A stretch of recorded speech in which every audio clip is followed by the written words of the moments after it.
guys, welcome back to another video. Ma'am, I know Jerry say Himachal Pradesh ki Jibhi hai mafam adudane mafam sibaw lakna bagi damak Delhi tagi ot tana laga ot tagi amuk Jibhi bhawo lakpane total around 13 to 15 hours change bus overnight bus ta adung asi day 1 yoina kamay tawba kai chatpa habado amuk hanjarake nitadi ma'am. Let's go into the video.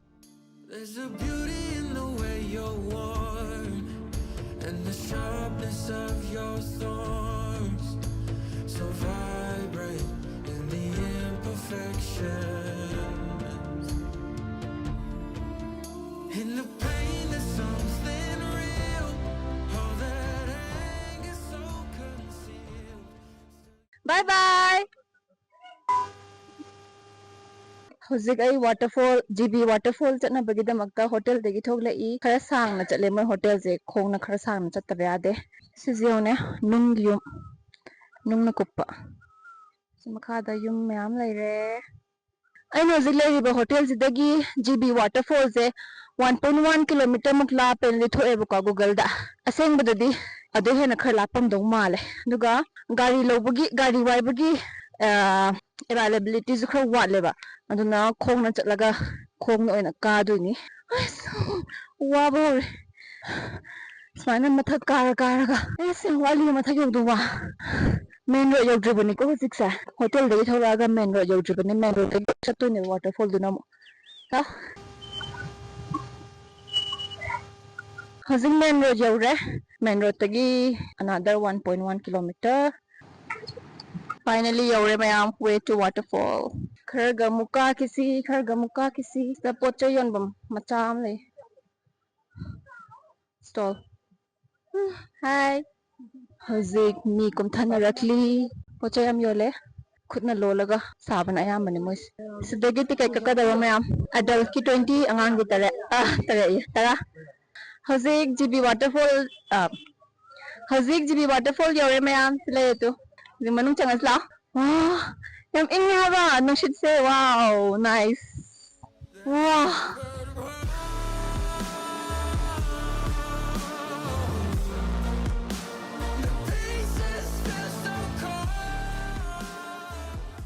Mayam sida ne bridge macha mayam lay haba sina second bridge or na ason da bridge macha mas lay mang du fiam lay ngo do mal. Law. Wow, isang ku inga wow. Nice.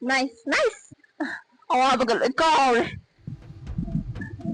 There's a beauty in the way you lay and the way your color fades. You stand out now with your imperfections. Mayam waterfall de ising diam dre mong dang man boy lay may duga nunggi nungay bin sa ing batit pa da ado ising diam dre.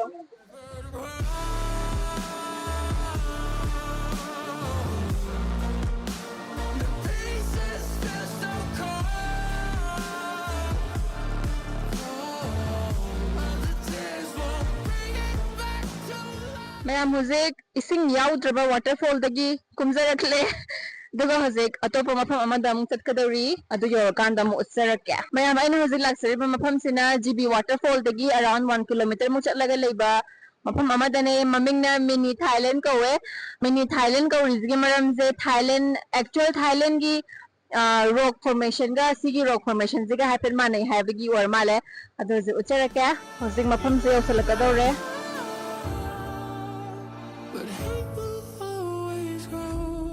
Mayam sida leze mini Thailand.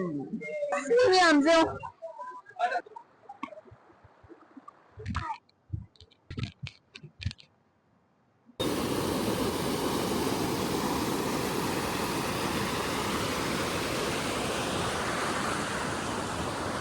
Mayam hojik mini Thailand digi thoglaga cha thakpagi phammi. Hawe. Hill station da buladi Maggi chabadi soy dress.